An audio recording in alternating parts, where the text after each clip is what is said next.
Well, I haven't done one of these in a minute.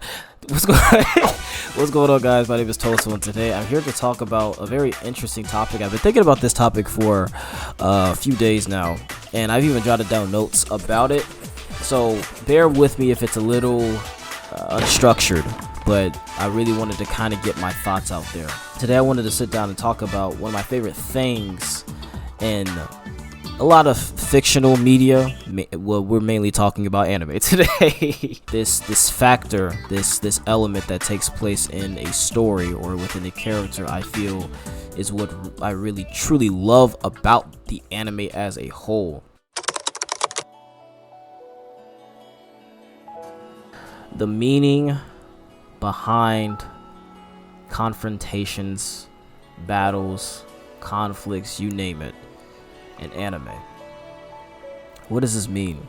What does this mean to talk about the meaning? The meaning in this fight, the meaning in this confrontation, the meaning in this conflict. Well, it's a very simple concept. Why are these characters fighting? Why is this battle taking place right now?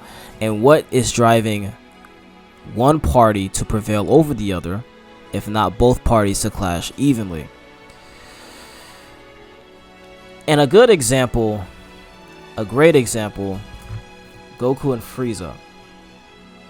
Goku shows up after Frieza has had his way paused with every single fighter on Namek, right?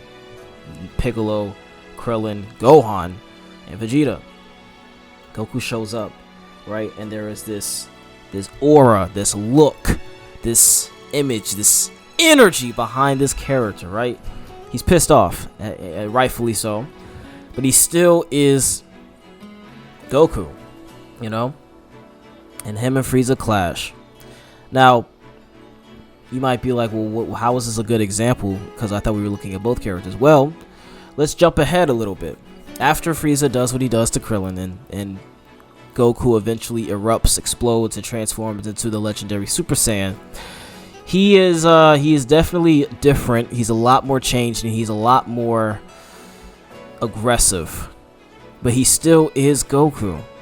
He still shows that element of forgiveness. He still offers that chance to someone like Frieza.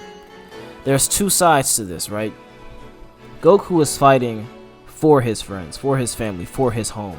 There's a lot of substance there. He made a promise to Vegeta to keep fighting and to defeat Frieza. Frieza, on the other hand, as you watch the fight progress, Frieza becomes incredibly desperate. He recognizes that no matter what he does towards Goku, to Goku, in this fight, he's still in that same corner. And there's nothing that he can do. And he's trying everything to get out the corner, rather than just accepting the fact that he's in the corner.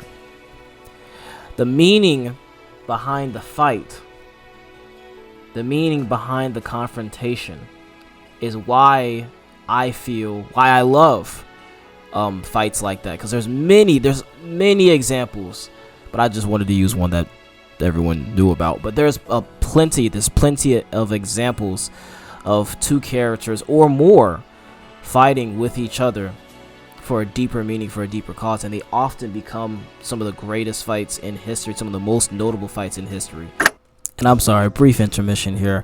To further add on to that point, it is to say, like, the reason why I think a lot of these fights work so well, why they're so acclaimed by many to be some of the best pieces of work, art, storytelling, things like that, the amount of relatability that is in a lot of these fights, as I know, and I get it, you know, Dragon Ball Z, they're flying around, they're Super Saiyan, they're aliens, whatever, it's hard to relate to it. Not necessarily, though, because even in a realistic setting, being pushed to a corner, being pushed against the wall, and having to force yourself past those limits, or having someone or something take so much from you, and it doesn't cause you to necessarily change who you are as a person, but it does create this element of transformation within yourself. I feel as though we are all capable of something like that. And having an example like Goku versus Frieza, two people that really didn't even know each other but brought out the most out of one another, it's remarkable. It's just great. Honest to God, it's just great.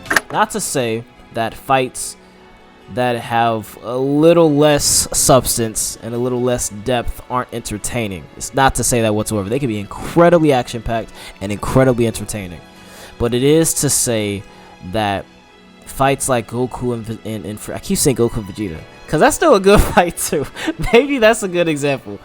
Goku and Frieza, fights like Gohan versus Cell, fights like Rengoku versus Akaza, and that's another great example too.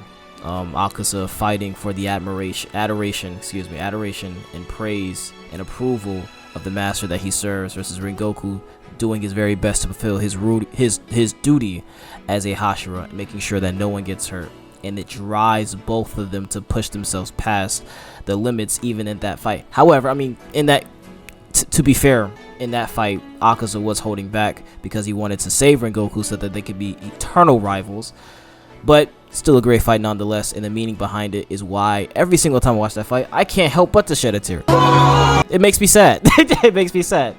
But there are just so many examples of why I love like action-packed anime and anime like that as a whole, because of just the motivation that is created and that is, I guess, fueled throughout that fight, throughout those characters, throughout that scenario, that circumstance. It's almost addicting. Honest to God, it really is. I love seeing, one of my favorite ones is seeing a character in a fight and he decides to grow. He changes almost, right? Like Gohan versus Cell, when he snapped after 16 died and he stopped holding back. Or even one that I feel not a whole lot of people talk about. I love the Megami versus Special Grade fight. I think it was like episode 21 or 22 of JJK season 1, where Megami's like, you know what, fuck it. I know it's not perfect, we're gonna go ahead and we're just gonna do it. He just let himself go, you know. I love stuff like that. I really do. It almost adds a layer of relatability as well to just life as a whole, because you see those TikToks and those Instagram reels or these YouTube videos, and it'll show like a couple of like older anime clips, but it'll have like maybe it's like some guy just talking about like motivational words. Those clips, they're used as reference points because they're so relatable and there's so much power behind just the little things, like seeing a guy go for a run or jumping jacks, or seeing Goku do one finger push-ups. Whatever the case, there's just, I don't know, there's so much there that can push us to be better. I didn't think this analysis was going to get this deep, but honest to God, it's true. I think the reason why I love the meaning behind battles, the meaning behind these fights, the meaning behind whatever, is because the relation to the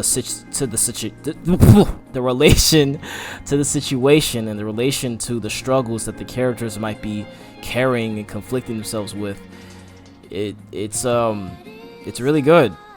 There's really no other way to say it. It's just really, really good.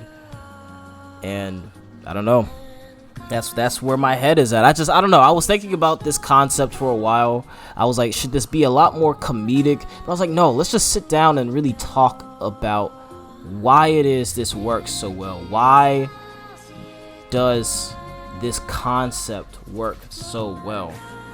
And it's because, honest to God, if you can create characters that relate on a deeper level to the consumer and the audience that's watching, you have nine times out of 10 have a formula for success. Everybody wants to relate to something. And even in anime, even in action anime where characters are changing hair colors and screaming until they shit their goddamn pants, yes, you can relate to that as well. It, weirdly enough, it just works. So that's all for me today.